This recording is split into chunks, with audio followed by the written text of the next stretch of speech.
Hey, Travis, can I have a word? I'm busy. And if you go near my daughter again, I will kill you and your entire inbred family. What is it, Cougar Mama? Are you a screamer? A moaner? Are you dead? What the hell? Get up. All right. Get up. Yeah, I'm just Call getting the started.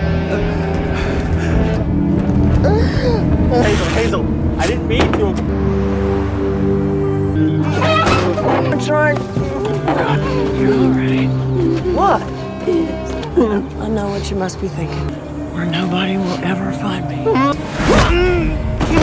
I knew you would hurt my daughter, and I knew that I would then have to kill you.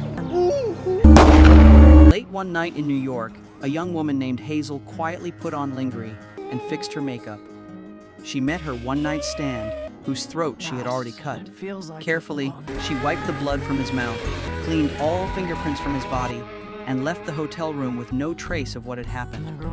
20 years later, Hazel runs a small, quiet diner, serving the same dull customers every day. No one suspects that the polite woman behind the counter has a dark and deadly past. When the police came by, Hazel always quietly waived their bill. Her teenage daughter, Joy, noticed this and finally asked why. Hazel explained that staying on the police's good side was important if something serious ever happened. She needed them to respond quickly. She couldn't risk being on their bad side. As they talked, Hazel suddenly noticed Joy's boyfriend sitting at a table and showed that she didn't approve. Knowing her mother would never accept him, Joy made a bold move. She begged Hazel to give her all of her college savings so she could leave Las Vegas and start a new life with him. Hazel immediately rejected the idea, scolding Joy for acting on impulse and refusing to give her the college savings. She reminded her daughter that she had built her own life from nothing and expected Joy to do the same.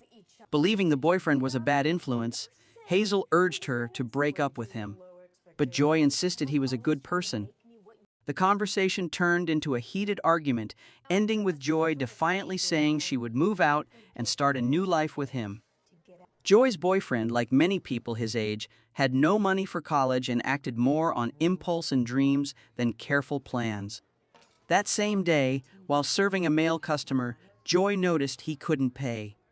After he finished his meal without giving any money, she lost her temper, certain that she had been tricked. Hazel stepped in to calm the situation. The man admitted he was homeless and couldn't pay for his meal. Instead of sending him away, Hazel offered him a job washing dishes and a temporary place to stay. After looking around the room, he introduced himself as Elliot. Meanwhile, Joy's boyfriend kept pressuring her for money so they could move out. When she told him to take care of it himself, he pressed even more, insisting that they use her college savings. The next day, while talking with regular customers, Hazel saw Joy walk in wearing sunglasses that covered most of her face. Instantly sensing something was wrong, she ended her conversation and hurried over. Joy tried to walk past, but Hazel removed the sunglasses, freezing when she saw a dark bruise around her eye.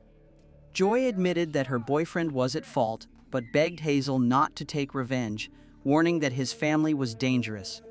But Hazel's anger ignored her words. Without saying a word, she left, went home, changed into a bold, striking dress, and grabbed the gun hidden under her bed. Meanwhile, Joy's boyfriend was laughing and talking with a friend at an auto shop, completely carefree and unaware that Hazel was on her way. Hazel burst into the shop and demanded to speak with him alone. He refused and even mocked her in front of his friend. Without hesitation, Hazel punched him in the face, making him stumble, then kicked him hard, knocking him to the ground. When the mechanic tried to step in, Hazel sprayed him with pepper spray, leaving him dazed and off balance. Blood ran down Joy's boyfriend's face as Hazel pulled out her gun and told him to follow. When he refused, she fired a warning shot near his ear. Terrified, he had no choice but to obey, grumbling about his possibly broken nose as he stumbled after her. In the parking lot, Hazel snatched his phone and threw it aside. She forced him into the control booth and tied him up tightly with duct tape. Then she drove deep into the Vegas desert with her daughter's boyfriend tied in the back. Hours later, at a remote location, she dragged him out and led him to a shallow grave she had already dug then. Without saying a word, pushed him in. Hazel revealed that she had dug the grave the day she first met him, knowing he would eventually hurt her daughter. Then she pulled the trigger, turned, and walked away, leaving his body in the pit without looking back. The next morning, Joy kept texting her boyfriend, but received no replies. Worried, she confronted Hazel about his disappearance. Hazel stayed calm and lied, saying they had argued and he had chosen to leave the city on his own. Joy didn't believe her and warned that her boyfriend's family were dangerous criminals who wouldn't hesitate to take revenge. If anything had happened to him, they would go after whoever was responsible. But Hazel stayed calm. Angry, Joy stormed out. Elliot came to comfort Hazel, but they soon noticed a suspicious man taking photos of him from afar. Hazel ran to confront the man, but he ran away without saying a word. When she returned, Elliot was in the kitchen, tense and lost in thought. Seeing her, he quickly tried to act normal, as if nothing had happened. That night, Elliot woke from a nightmare and quietly started packing his things, hoping to leave without being noticed. But Hazel caught him. When she asked about the man taking his photo, he said he didn't know anything, though his uneasy expression suggested otherwise. When Hazel pressed him about his past, Elliot agreed to talk, but only if she shared her own story too. Hazel refused, and they went their separate ways. After Elliot left, Hazel saw the same suspicious man still watching from a distance and taking photos. When he finally drove away, she followed him to a remote motel. There, she broke into his room and knocked him out. Later, the man woke up dazed and saw Hazel pointing a gun at him. Under pressure, he admitted he was a freelance journalist investigating Elliot. He said Elliot had killed someone and was now on the run. To prove it, he showed Hazel his laptop, which contained all the evidence. In the motel room, Hazel found a news article about Elliot. He had once been a famous heart surgeon, but his career ended after a drunk driving accident that killed his girlfriend. He served 4 years in prison and had only recently been released. After discovering the truth, Hazel took the reporter's laptop and walked away, warning him never to come back. Life soon returned to normal. She went back to her daily routine, serving regular customers as if nothing had happened. That day, Hazel found Joy in tears, still unable to contact her boyfriend. She tried to comfort her, but Joy pushed her away and stormed out. As Hazel followed her outside, she ran into Phil, a former coworker, who told her that their old boss had just been released from prison. The news made Hazel freeze, a cold unease spreading through her. She knew exactly why he had returned. He asked to meet the next day, and she agreed. But back at the diner, he suddenly brought up Joy, praising Hazel for raising her so well. Hidden beneath the compliment, however, was a thinly veiled threat, and it made Hazel furious. The next morning at breakfast, Hazel told Elliot about the journalist and showed him the documents she had found. Faced with the evidence, Elliot admitted he had once operated on the reporter's father, but the surgery had failed. Since then, the reporter had held a grudge and was now trying to destroy Elliot's reputation by bringing up the accident that killed his girlfriend. After hearing the full story, Hazel didn't hesitate.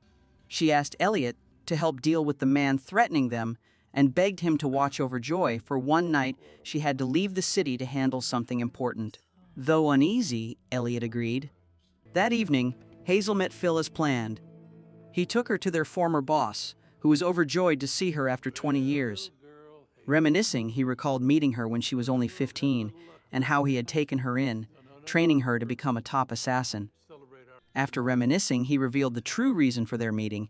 He wanted Hazel back on the job. The target was a client named Perry, and he offered her a generous advance.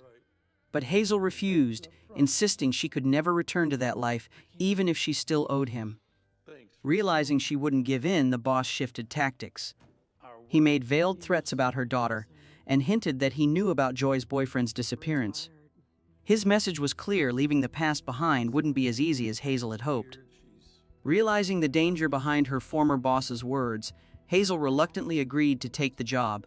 That night, she went to the casino to watch Perry, then returned home and shared drinks with Elliot. As the alcohol loosened her guard, she opened up, speaking about her past struggles with addiction and how she had been rescued, trained, and used as a weapon. The night ended with an intimate moment between them. The next morning, Hazel met with Elliot, told him she would be leaving that night, and asked him to look after Joy. He agreed. That evening, dressed to impress, she went back to the casino. Pretending it was a casual meeting, she caught Perry off guard and quickly drew his interest.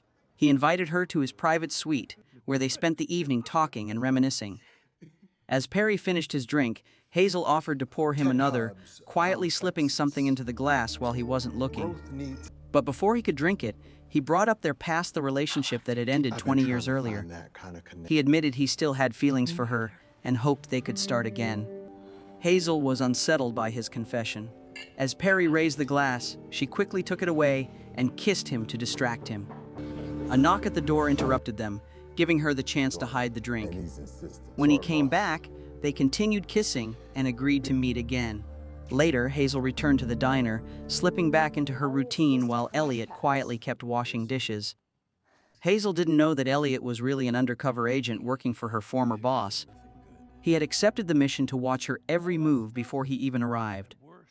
One day at the diner, a police officer mentioned that more and more teenage girls were going missing in the area. When Hazel asked her cook about it, he said he knew nothing. The officer then reminded her to report anything she might hear. Phil arrived and warned Hazel that Perry was getting ready to leave town if she wanted to act. It had to be now. Seeing her hesitate, he reminded her that failure could put Joy in danger. Frustrated, Hazel walked away, and Elliot tried to comfort her. With a heavy heart, she asked him to watch over Joy, knowing she would have to leave again soon. Even as Elliot held her, Hazel stayed distant, then quietly walked away. Moments later, he texted the boss, confirming Hazel would act that night. Later that evening, Hazel slipped into Joy's room to check on her one last time before leaving. Hazel met with Elliot and told him she had to leave for work. He tried to stop her, but she refused, determined to finish what needed to be done. As soon as she left, Elliot called the boss to report. Meanwhile, Hazel reached the hotel, loaded her gun, and stepped into the elevator to confront Perry. At that same moment, Perry received a mysterious package with a photo of Joy inside. The sight of it froze him. He realized Joy was his daughter, born from his relationship with Hazel 20 years earlier. Still shocked by the revelation, Perry was caught off guard when his wife suddenly entered the room. Thinking quickly, he covered by saying the setup was for a romantic date night with her. Meanwhile, Hazel had a change of heart and broke into the boss's hideout. After silently taking down a guard, the boss, watching through surveillance cameras, ordered Phil to stop her. But before Phil could act, Hazel ambushed him and knocked him out. Hazel moved toward the boss's room, where he was already armed and waiting. Anticipating his move, she shot him in the arm. Wounded, he tried to sway her by revealing that Elliot had been working for him all along. But Hazel stayed calm and told him she no longer belonged to his world. Before pulling the trigger, she called him father, revealing he was her biological dad. Hazel then returned home, still stained with blood, quietly cleaned herself up, and checked on her daughter without saying a word. The next morning, she walked past Elliot without responding to his greeting, leaving him confused by her sudden coldness. Just as Hazel was about to begin her shift, Joy walked up, gave her a quick hug, and stepped outside. Moments later, Hazel heard a strange noise behind her. When she turned, she was shocked to see her boyfriend bloody but still alive. He motioned for her to stay quiet, and she silently nodded. Later, Joy asked to borrow the car. Hazel gave her the keys and went back to work. While she was taking orders, she suddenly noticed the chef was gone. Stepping outside to look, she was shocked to see a strange man attacking him, and she rushed in to help. As Hazel fought off one attacker, another man tried to grab a teenage girl. But when he saw Hazel, he let the girl go and rushed at her instead. She quickly took him down, but a third man suddenly pulled out a gun and fired several shots, leaving her collapsed and still. In the chaos, the men captured the girls and fled. Elliot ran to Hazel's side, desperately trying to stop the bleeding as she lay motionless in a pool of blood.